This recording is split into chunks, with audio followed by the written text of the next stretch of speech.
ምንጊዜም ሚዲያ የዕለቱ ጉዳይ ከመጽሐፍት ገበታ ከአድማጮች መድረክ መስታወት የቅዳሜ ወጎችና የተወልደ እንግዳ መደበኛ ዝግጅቶቻችን ናቸው። 703 475 6309 ስልካችን ምንጊዜም media@gmail.com የኢሜል አድራሻችን ነው። ሰብስክራይብ በማድረግ ቤተሰብ ይሁኑ። ምንጊዜም ኢትዮጵያ ኢትዮጵያ የባህል ሙዚቃ የበኩሉን የጣረ የባህል አርበኛ በስራዎቹ አንቱ የተሰኘ ሰው የቀድሞ ኦርኬስትራ ኢትዮጵያ ሲታወስ ግንባር ቀደም ተጠቃሽ ነው። በስደት ከሚኖርበት የውጭ ሀገር ሆኖ እንኳን ሀገሩን ከማስተዋወቅ ወደ ኋላ ያላለ ይህ ሰው ማን ነው? የሙዚቃ ቀማሪ ዳይሬክተር አረብ ደሴ ሞተዋል። ተሾማየለ ሞተዋል። እሱ ሞተዋል። እዚህ ሁሉ እኮ አባት ነው። አንዴ ተስፋዬ ለማ እንዴት ያለ ተስፋዬ ለማማ እንዴት ያለ የሁላችን አባት ነው።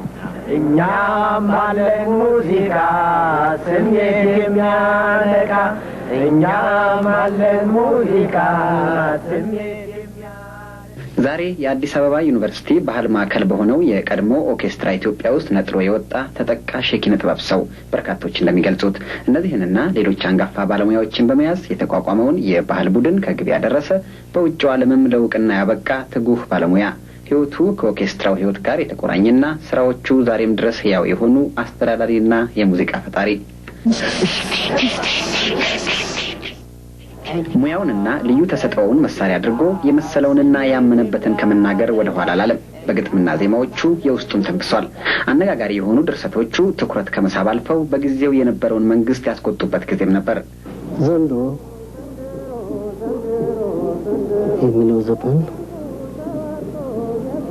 ሶስት አልማዞች እዚህ ትንሽ አስቆንጥጠውኛል። በዚያኛው ተገርመን ባልቆይ የዚህኛው ምዕራፍ አያስቅሶይ ይሄ ሁሉ ነገር ስንት ዘመን ኖሮ በጣም ያስገርማል ጉዳይ የዘንድሮ። በአምባሳደርና በራስ ቲያትር በሀገረሰብ ሙዚቃ አደራጅነትና አሰልጣኝነት በኋላም በስራ አስኪያጅነት በቆየባቸው ዓመታት ለወጣት ድምፃውያን መፍለቅ ድርሻ ነበረው። ለኔ መጀመሪያ ሰጠኝ የነበረው ዘፈን መድረክ ላይ ጫወተው ነበረ። በሰው ላይ ሰው መውደድ የሚለው ዘፈን ነበር እና በሰው ላይ ሰው መውደድ መድረክ ላይ ብዙ ጊዜ ከተጫወትኩት በኋላ በባህል መሳሪያም ተቀነባብሮ በቴሌቪዥንም አለ። እዛ ከተጫወትኩት ከ3 እና ከ4 ዓመት በኋላ ነው እንደገና ለካሴት ያቀረብኩት። ከዚያ ማለት ምንድነው ብልሃት የሙዚቃ ደራሲና ቀማሪ እንዲሁም የኢትዮጵያ ባህል አራማጁ ተስፋዬ ለማ ላለፉት 14 ዓመታት ኑሮው በአሜሪካ ነው።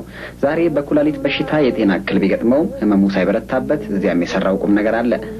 በመቶ ሺዎች የሚቆጠሩ ኢትዮጵያውያን በተለይም እዛው ተወልደው የሚያርጉት ከሀገር ከቀያቸው በአካልም በመንፈስም መለየታቸው ይብቃ ሲል በዋሽንግተን ያከናወነውን ለመጥቀስ የኢትዮጵያ ባህል ማዕከል አቶ ተስፋዬ ብዙ ዓመታት ሰርቶ ብቻውን ሰርቶ ያቋቋመው ማዕከል ነው እና በቅርቡ አቶ ተስፋዬ በጤና ምክንያት ማዕከሉን ለማንቀሳቀስ ስላልቻለ የተለያዩ የመፍትሄ ሐሳቦችን ያይ ነበር። በ1956 ዓመተ ምህረት ነው ኦርኬስትራ ኢትዮጵያ በአዲስ አበባ ዩኒቨርሲቲ 6 ኪሎ ቅጥር ግቢ የተመሰረተው። የኢትዮጵያን የሀገረሰብ ሙዚቃ ለማሳደግ የተቋቋመው ይህ ኦርኬስትራ የተለያዩ የሙዚቃ መሳሪያዎችን የሚጫወቱ አሊያም ለዛ ድጋፍ የሚሰጡ የባህል ተጫዋቾችንና ሌሎች አንጋፋ ባለሙያዎችን ነበር ያሰባሰበው። በ1958 ሰኔ ወር ላይ በዚህ ኦርኬስትራ ሊቀጠር የመጣው ወጣት ግን ምን ሊሰራ እንደሚችል ግልጽ አልነበረም። ሲመጣ ትዝ ይለኛል የተማሪ መልክ ነው ያለው። ሳሪያን ካኪኮት ነው የለበሰው የነበረው እና የልጅ መልክ ነው ያለው እና እሱን በምጠይቅበት ጊዜ እኔ እንደዚህ ሙዚቃ ሰራለሁ ነው የምፈልገው አለኝ። እና ክራር ትጫወታለህ ወይ? ትንሽ ሞክር እንደሆነ እንጂ አልችልም። ዜማ ጥንታለሁ የቤተ ክህነት እንደነይል እንደማሰብ እንደው ትንሽ ገረፍ አድርጌ ነው እንጂ አላውቀውም። ማሲንቆ ትጫወታለህ? አልጫወትም። ታዲያ ትዘፍናለህ? አልዘፍንም። ይህ ሙዚቃ ማወጣው አለኝ። ናስቲ እንፈትሸው ብለን በትንሽ ኪስ ገንዘብ ነው ተቀጥሎ የነበረው። በዚህ መልኩ ኦርኬስትራውን የተቀላቀለው ወጣት የዜማና የግጥም ሰው መሆኑን ሊያስመሰክር ጊዜ አልፈጀበትም።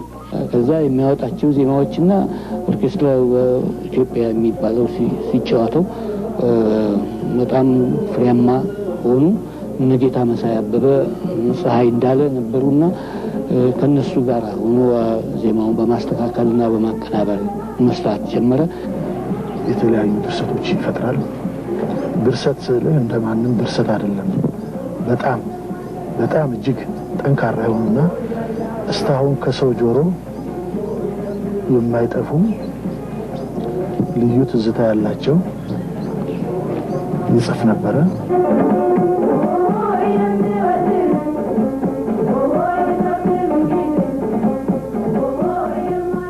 ዓርብ ዕለት ማታ ነው የሚለውንም ዓርብ ዕለት ማታ ራሱ ነው የሰጠኝ። ሲዘፈራ እንዴት ነበር? ዓርብ ዕለት ማታ ነው ለቅዳሜ አጥቢያ፣ ዓርብ ዕለት ማታ ነው ለቅዳሜ አጥቢያ፣ ጩኸት የሰማሁት ከቤት አቅራቢያ። ምን በቃ ግጥሙ ራሱ ሰምና ወርቅ ግጥም ነው የሚገጠመው። ተስፋዬ ለማ የሚደርሳቸው ግጥሞች ሰምና ወርቅ ናቸው። ያ ነው ትልቁን ታሪክ ኦርኬስትራ ኢትዮጵያን ስም ሊያሰጠው የቻለ አንዱ ግጥሙና ዜማው ነው። አብዛኛዎቹ የመስኩ ባለሙያዎች ዜማ ሲደርሱ የሙዚቃ መሳሪያ ሲጠቀሙ ይስተዋላል። ተስፋዬ በወቅቱ ዜማ ለመድረስ የተጠቀመው ግን ተፈጥሮ የለገሰውን ትንፋሹን ነው። በዚህ መልኩ የሚፈጥራቸው ዜማዎች ቁጥር ደግሞ እጅግ በርካታ። ይሄ ሙዚቃ የለ ማሲንቆ አይችልም ምንን ግን በሱ በስሜት ብቻ ወዲያውኑ በፉጨት ይልና በአንድ ጊዜ ይህችን ይዝና ወዲያው ሙዚቀኛውን ቁጭ ያደርጋል። ማን ከሙዚቃ ክፍል የለም ምን የለም፣ ራሱ አንጎሉ ሙዚቃ ነው ራሱ። እኔ ጋር ተስፋዬ እሱን ባሰብኩ ቁጥር የሚያወጣቸው ዜማዎች ናቸው ትዝ የሚሉ። ዜማ በሚያወጣ ሰዓት የሚያፏጨው ፉጨትና የሚራመደው እርምጃ ነው ትዝ የሚሉ። ዜማ ሲያወጣ አንድ ቦታ አይቀመጥም፣ በጣም ነው የሚንቆራጠጠው። 2-3 ከተመላለሰ ዜማውን ይጨርሰዋል።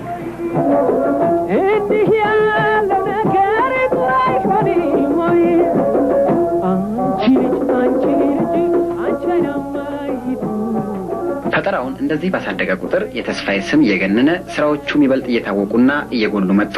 ለኦርኬስትራውም ዝናን ተረፉለት። በአንድ በኩል ቀዳማዊ ኃይለ ሥላሴ ቲያትር ያለው ሙዚቃ ክፍል ሲሰራ እና ሲወዳደር፣ እኛ ደግሞ በልደት አዳራሽ እንወዳደር ነበረ። በዚህ ውስጥ ተስፋዬ ለማ አይነተኛ ሚና ተጫውቷል። ለአዲሱ ዓመት አዲስ ዘፈን ምን ይዘው ነው የሚቀርቡት ሲባል አዲስ ዜማና ጨዋታ ነው ይዘን የምንቀርበው፣ ሌላዎቹ ይዘው እንደሚቀርቡት እና ያቀርብ ነበር። ከወላይታ፣ ከጎጃም፣ ከጉራጌ፣ ከኦሮሞ ሀገር፣ ከአማራው ሀገር ከየቦታው እያመጣ ያገኘውን የቻለውን ያህል ብዙ እርዳታ አልነበረውም፣ ብዙ ገንዘብ አልነበረም ያንን ለማስተዳደር። የሚያሳዝነው ነገር ትንሽ ደግሞ ብዙ ስልህ የሚያስፈልገው በዚያን ጊዜ በአመት 40,000 ብር ባጀት ቢኖረው ኖሮ ያ ሰው ብዙ ነገር ይሰራ ነበር። አልነበረውም ግን እና ባለው አምጥቶ ከብዙ ሙዚቃ ጋር አስተዋወቀን። አንዱን አስታውሳለሁ፣ ከወላይታ የመጡ ተጫዋቾች ቴሌቪዥን ላይ እንዳይቀርቡ ጫማ የላቸው። የደሃ ሀገር እኮ ችግር ገንዘብ ብቻ አይደለም። እዚህ ሀገር ኒውዮርክ ስትሄድ ሰው $100 እየከፈለ የሚያያቸው ጫማ አያረጉም። ደናሾቹ መድረክ ላይ ያሉት እዚህ ሀገር ጫማ ብርቅ ስለሆነ፣ መኪና ብርቅ ስለሆነ፣ ሱፍ መልበስ ብርቅ ስለሆነብን የለንም አይደለም እና ጫማ የላቸውም ተብሎ እኔም ሰው ማማታ አይደለም፣ ማስታወቂያ ሚኒስቴር ነበርኩኝ፣ የቴሌቪዥንና የሬዲዮ ኃላፊ ነበርኩኝ እኔም እና አልታዩም። ፍርድ ውስጥና ሰውን ማማት ውስጥ ሳንገባ አልታዩም። እና የሚገርም ነገር ቀዳማዊ ኃይለ ሥላሴ ማየት ፈለጉ። እቺ አሁን ጊዮን ሆቴል ጎጆ ሬስቶራንት የሆነች አለች አይደለም፣ እዚያ ውስጥ እንዲዘጋጅላቸው ተደርጎ ቅዳሜ ዕለት ከሰዓት በኋላ ሰው በሌለበት እሳቸውና አንድ ንጉሱና አንድ 10-15 ሰዎች ሆነው መጡ። ማን እንደጠየቀኝ አላስታውስም፣ ተስፋዬ ለማ ይመስለኛል። እና አቅራቢ ሆኜ ይሄ እንዲህ አይነት ሙዚቃ ነው፣ ይሄ እንዲህ አይነት ሙዚቃ ነው እዚያው እኔም አላውቀውም። እዚያው ከሰዎቹ ከተጫዋቾቹ ጠይቄያቸው እኔ እያስረዳሁላቸው አይተው አጨብጭበው ሄዱ ሰውየው ንጉሱ። እና እንግዲህ ያን ጊዜ እሳቸው የአንድ 80 ዓመት ሽማግሌ ነበሩ። ከሳቸው አንስቶ ታች እስካለ ነው ድረስ ተስፋዬ ለማ ከኢትዮጵያ ሙዚቃ ጋር በመጠኑ አስተዋውቆናል። ከግጥምና ዜማ ድርሰት በተጨማሪ በአደራጅነትና በሙዚቃ አሰልጣኝነት እንደዚሁም በኃላፊነት ሰርቷል። ለእንደዚህ አይነት ኃላፊነት የበቃው ደግሞ በኦርኬስትራው ከተቀጠረ ከ2 እና 3 ዓመታት በኋላ ገና በለጋ ዕድሜው ነው። ትዝ ይለኛል አቶ ተስፋዬ የኦርኬስትራ ኢትዮጵያን ማለማመድ ነበር እና አንዳንድ እዛ ከኦርኬስትራ ፊት ከሙዚቀኞቹ ፊት ቆሞ ሲያስተምራቸው አይቼዋለሁ። ገርመን በዛን ጊዜ እንዴት ይሄ ልጅ የመሰለ ሰው እንዴት የኦርኬስትራ ዲሬክተር ይሆናል ብዬ ተገረምኩ። ግን ለዛም ግማሽ ሰዓት እዛ ቆሜ እንዴት እንደሚያስተምራቸው ሳይና እንዴት ጎበዝ እንደሆነ ስረዳ ለምን በዚህ ዕድሜ እንደተቀጠረ ገብቶኛል በጣም። ጊዜው ዘመናዊ ሙዚቃ ተወዳጅ የሆነበት ቡጊ ቡጊ፣ ትዊስት እና ቻቻን አይነት ስልቶችም ከውይወር አልፈው የከተማችንን ሙዚቃ አፍቃሪ ቀልብ የገዙበት የ1950ዎቹ መጨረሻ። በዛው መጠን የጦር ሰራዊት የሙዚቃ ክፍሎች የሚያቀርቧቸው ዜማዎች የከተማውን ስሜት ይዘዋል። ተስፋዬ የባህል አርበኛ ሆኖ የተነሳው በዚህ ወቅት ነው። የሀገረሰብ ሙዚቃ እንዳይዋጥ በመስጋት ከተለያዩ የሀገራችን አካባቢዎች የሀገረሰብ ሙዚቃ ባለሙያዎችን በማሰባሰብ ለዘርፉ ይበልጥ ተወዳጅ መሆን የበኩሉን አድርጓል። ያኔ በኦርኬስትራው ይቀርቡ የነበሩ ሙዚቃዎች ታዲያ ኢትዮጵያውያንን ብቻ ሳይሆን የባህር ማዶ ሰዎችን ጭምር ማርከዋል። ሚስተር ቻርልስ ሳተን በወቅቱ ወደ ኢትዮጵያ መጥተው ከነበሩ የአሜሪካ የሰላም ጓድ መምህራን ፒስ ኮር አባላት አንዱ ናቸው። አሜሪካዊው መምህር የኦርኬስትራውን ሙዚቃ ተመልክተው ተመሰጡ። ይህንን የተረዳው ተስፋዬ ለማ የኦርኬስትራውን አባል ጌታ መሳይ አበበን በማሲንቆ አስተማሪነት መደበላቸው። አሜሪካዊው ሰው ከኢትዮጵያ የሀገረሰብ ሙዚቃ ተጫዋቾች ጋር መድረክ ላይ እንዲወጡም አደረገ። ብዙ ዘፈኖች ነበር ለኔ የደረሰው ድሮ፣ ግን በጣም ማስታወሰው መጀመሪያው ነው። ግጥሙ እንዴት ነው? አእምሮዬን ማርኮ በስሜቴ ዘልቆ መንፈሴ ታድሳል ስጫወት መሰንቆ አለ ልዩ ስሜት በጣም ደስ ያለኝ መሰንቆ እንድጫወት በኃይል የገፋኝ መሰንቆ እንድጫወት በኃይል የገፋኝ እና ልክ ይብራሴ የተሰማኝ ስሜት ሲሆን ይህን ግጥም ሲሰጠኝ በጣም እኔ ራሴ አማርኛ እስከዚህ አልችልም። ደግሞ በእንግሊዝኛም ቢሆን እንደዚህ ያሳመረ ስሜቴን መግለጽ አልችልም። ግን እሱ በአጭር ጊዜ ውስጥ የኔን ሁኔታ አይተው ይሄንን ነገር ደረሰልኝ ማለት ነው። በጣም ትልቅ ነገር ነው። እስቲ ተመልከቱ መሰንቆ ጨዋታ፣ እስቲ ተመልከቱ መሰንቆ ጨዋታ ቃልን ወሎ ስሜትን ሲመጣ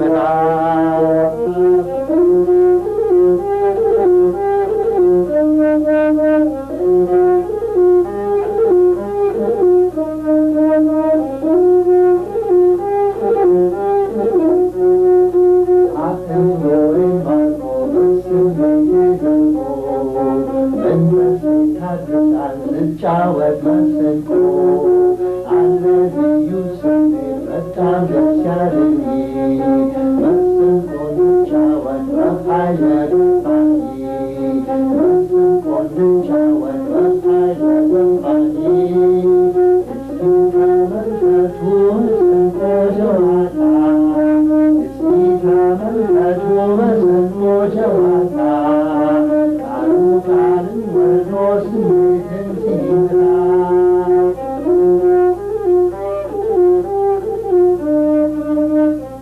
እና ቻርልስ ቅድም እንደገለጸው መሰንቆ ከተማረ በኋላ በዛ ጊዜ ባህል ሙዚቃ በጣም የተናቀ ነበር። አዲስ አበባ ዩኒቨርሲቲ ልደት አዳራሽ ቀዳማዊ ኃይለ ሥላሴ ዩኒቨርሲቲ ከ5 ዘፈን በላይ ባህል የሚሰማ የለም። ዛኔ ዘመኑ የነ ጥላሁን ገሰሰና አለማየሁ እሸቴ ሞደርን ሙዚቃ ስለሆነ እኛ ከ6 ዘፈን በላይ ስናልፍ በፉጨት ውጡ አንፈልግም ብለው ይሉን ነበር እና ያንን ሚስተር ቻርልስን መሰንቆ መጫወት እንደቻለ እሱን ሳቀርበው ትልቅ ለውጥ ነው ያመጣው። የውጮቹ ሰዎች ሲያከብሩት እኛ እንዴት ባህላችንን የሚል ስሜትም አመጣ እና ሚስተር ቻርልስ መሰንቆ አብሮ መቅረቡ በኢትዮጵያ ሙዚቃ ታሪክ ላይ በእኔ ልምድ ከፍተኛ የሳይኮሎጂ የህዝቡን አስተሳሰብ ከዛ በኋላ 30 ደቂቃ ብቻ ነበር የሚያጫውቱን ከክብር ዘበኛ ከጦር ሰራዊት ከፖሊስ ሰራዊት ጋር በኋላ ወደ 1 ሰዓት ነፃ እንዳለን ነሽ መብራቴን ወጣቶች ሲገቡ 30 ደቂቃ የነበረው 1 ሰዓት መጨረሻ ላይ ጳውሎስ ኞኞ የዘንድሮ የሙዚቃ ቁንጮ ኦርኬስትራ ኢትዮጵያ ነው የወታደሩ ክፍል ቢሸረብ ቢገመድ ያው ጩኸት ነው ብሎ መጨረሻ በፊት እንደዛ እድል ያልነበረን የባህል ሙዚቃ እጅግ እየተወደደ መጣ እና እኔም አሜሪካ ሀገር ለትምህርት መጥቼ በኢንዲያና ዩኒቨርሲቲ እና ኒውዮርክ አልቢናል የአሜሪካን ዳንስ ቲያትር ከድሮ የተሻለ ግንዛቤ አግኝቼም ከዛ እስከ ደርግ መምጣት ድረስ ኦርኬስትራ ኢትዮጵያ በሀገሪቱ የኢትዮጵያን የባህል ሙዚቃ ከሚመሩ ቡድኖች አንዱ ነበር። በርካታ ግጥምና ዜማዎችን በአጭር ጊዜ መድረስ የሚችለው ይህ የኪነ ጥበብ ሰው በ1960 ዓመተ ምህረት ብቻ 57 ግጥሞችን ከነዜማቸው ደርሶ ለህዝብ ማቅረብ መቻሉን መረጃዎች ያመለክታሉ። በዚህ መልኩ በአንድ በኩል በዜማና በግጥም ድርሰት፣ በሌላ በኩል በአሰልጣኝነትና በዳይሬክተርነት በአጭር ጊዜ በርካታ ተግባራትን ከወነ። ለተስፋዬና ለኦርኬስትራው አባላት እጅግ አሳዛኝ የሆነው ነገር የተከሰተው ከዚህ በኋላ ነው። ኦርኬስትራውን ያስተዳድር የነበረው የአዲስ አበባ ዩኒቨርሲቲ በጀት የለኝም በማለት ባለሙያዎቹን በሙሉ ከ6 ኪሎ ዩኒቨርሲቲ ግቢ ያስወጣቸው። ተስፋዬ ለማ ግን ባለው ችግር ውስጥም ቢሆን ኦርኬስትራው ህልውናውን ጠብቆ እንዲቆይ ያደረገ ማለት እንደ ከበሮዎች፣ መሰንቆ፣ ክራሮችን ይዘን ልክ እዛ ከዩኒቨርሲቲው ከሊጋባ ቢሮ የሚባል እዛ አጠገብ ፊት ለፊት አለ። እዛ አንድ ቤት ተከራይተን ማድ ቤት እቃችን እዛ እያስቀመጥን እኛ ማርቆስ ቤተክርስቲያን እየተሰበሰብን ሰርግ ስራ ምናምን እየተኮናተረ ተስፋዬ ለማ እየሄድን እየሰራን እስከ 61 ዓመተ ምህረት ድረስ በእንደዚህ አይነት ቆየን። 1961 አዲስ አበባ እንዲህ እንደ ዛሬው ያልሰፋችበት፣ ነዋሪዎቿም እንዳሁኑ ያልተበራከቱበት።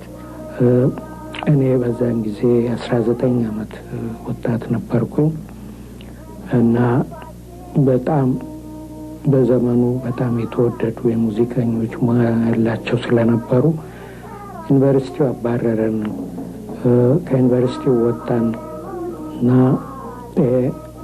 ነገር መበተኑ ነው ብዬ ለቻርልስ አጫውተው፣ ቻርልስ በዛ ጊዜ የቋንቋ መምህር ነበር። ቋንቋ መምህርነቱን ትቶ ኦርኬስትራ ኢትዮጵያን በአስተዳዳሪነት ለመርዳት እኔ ጋር ሆኖ 1080 የሚባል ቦታ ቤት ተከራይቼ እዛ እያሰለጠንኳቸው። 1080 በመባል የሚታወቀው አካባቢ ሁኔታም የተለየ አልነበረም። ጸጥ ያለና ሰው ያልበዛበት ነበር ይህ አካባቢ። ተስፋዬ ከዩኒቨርሲቲ ግቢ የወጣውን ኦርኬስትራ ይዞ ስራ የቀጠለው እዚህ ሰፈር በተከራየው በዚህ ቤት ነው። ከ2 ዓመታት በኋላም ኦርኬስትራው ከዚህ ብዙ ሳይርቅ ወደ ሌላ ቤት ተዛወረ። አጠገቡ ያለውን ቤትም ተስፋዬ በመኖሪያነት ተከራየ። በዚህ ሁኔታ ላይ እንዳሉ ሚስተር ቻርልስ ሳተን ኦርኬስትራው ወደ አሜሪካ የሚሄድበትን መንገድ አመቻቹ። ለኢትዮጵያ የመጀመሪያ የሆነው የባህል ሙዚቃ ቡድን አሜሪካ ገባ። በርካታ የተስፋዬ ግጥምና ዜማዎች ባህር ማዶ ዘለቁ። ያኔ እንዳሁኑ በአሜሪካ የሚኖሩ ኢትዮጵያውያን ቁጥር አልተበራከተም። በመሆኑም ባህል ወጋቸው ለዚያች ሀገር ባይተዋር ነበር። ከዚህ ሁሉ አኳያ ሲታይ ኦርኬስትራው በአሜሪካ ቆይታው ያከናወነው ተግባር ከባድ ግምት የተሰጠው ነው። በጣም ጥሩ አስተያየት አግኝተው በጣም ጥሩ ተቀባይነት አግኝተው የአሜሪካን ሕዝብ ዘንድ በ20 ልዩ ከተማዎች ሙዚቃ አቅርቦ በኒውዮርክ በታውን ሆል በኤድ ሰሊቨን ሾው በካርኒጊ ሆል በታውን ሆል ማለት በኒውዮርክ እዚህ በስሚትሶኒየን ኢንስቲትዩት አሳይተዋል። ከአዲስ አበባ ዩኒቨርሲቲ ከወጣ በኋላ ምንም አይነት በጀት ያልነበረው ኦርኬስትራ ኢትዮጵያ ሳይበታተን የቆየው በተስፋዬ የግል ጥረትና ጥንካሬ ነው። የጥንካሬው ምንጭ ደግሞ ከልጅነቱ ጀምሮ ለሙዚቃ የነበረው የተለየ ፍቅር። የተወለደው በነሐሴ ወር 1938 ዓመተ ምህረት እዚሁ አዲስ አበባ ነው። ከአባቱ አቶ ለማ አለባቸውና ከእናቱ ከወይዘሮ በላይነሽ ካሳ ከቤተሰቡ 5 ልጆች እርሱ የመጀመሪያ ነው። ዘወትር እሁድ ከወላጆቹ ጋር ቤተክርስቲያን ይሄድ የነበረው ተስፋዬ ገና በልጅነቱ በመንፈሳዊ ዝማሬ ተማረከ። ከፍ ያለ ሲሄድም በአካባቢያቸው በነበረው የክብር ዘበኛ ማርሽ መሳብ ጀመረ። በዚህ መልኩ ያደገው ተስፋዬ ተፈሪ መኮንን ትምህርት ቤት ተመዝግቦ ሲማር ይሰጥ በነበረው የመዝሙር ትምህርት የልቡ ደረሰ። በትምህርት ቤቱ የነበሩ ካናዳውያን መምህራን ማበረታቻም የቤተሰቦቹን ተቃውሞ ወደ ጎን ትቶ ለዘፈን ያለውን ፍቅር እንዲገፋበት ረዳው። በተለይ የአባቱ ተቃውሞ የከረረ ነበርና የ11ኛና የ12ኛ ክፍል ትምህርቱን የተከታተለው ከነዚሁ ካናዳውያን መምህራን ተጠግቶ ነው። ኦርኬስትራ ኢትዮጵያ ለመቀጠር ወደ 6 ኪሎ ዩኒቨርሲቲ ግቢ ያመራው ከዚህ ሁሉ በኋላ ነው እና የሙዚቃ ፍቅር ተዋህዶት ነው ያደገው። ይህ በሙያው ላይ ሊኖረው የሚችለውን አዎንታዊ ተጽዕኖ አጉልቶታል። ተስፋዬ በኦርኬስትራ ኢትዮጵያ ካበረከተው አስተዋጽኦ ጎን ለጎን ለበርካታ እውቅ ድምፃውያን በርካታ ዜማዎች ሰጥቷል። ብዙ ተጫዋች ያለው ስም ድርሰቶች ቢያንስ አንድ 10 እንደው በቀላሉ አንድ 10 ይሆናል ሲሆን ከዛ ይበልጣል ብዬ ምክንያቱም በቃሌ ላስታውሳቸው አልችልም። ብዙዎች ናቸው።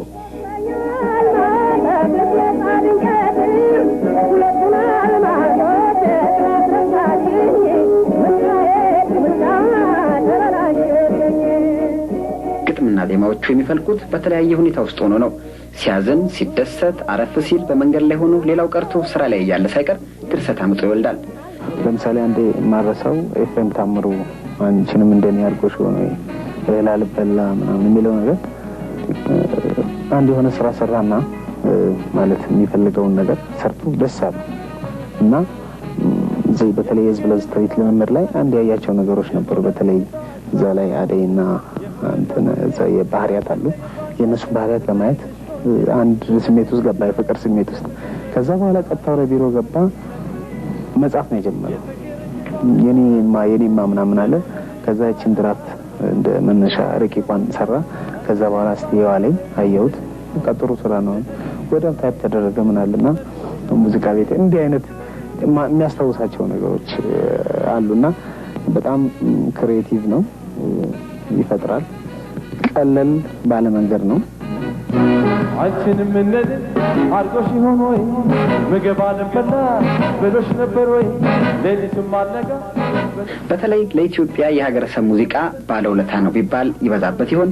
ሙዚቃዎችንና ሙዚቀኞችን ከተለያዩ አካባቢዎች በማሰባሰብና ያንዱን ባህል ለሌላው በማስተዋወቅ ኦርኬስትራው ኃላፊነቱን እንዲወጣ አድርጓል። ከኦርኬስትራው በኋላ በሰራባቸው ክፍሎችም ቢሆን ስልቱ በወጣቱ ትውልድ እንዲዘወተር ጥሯል።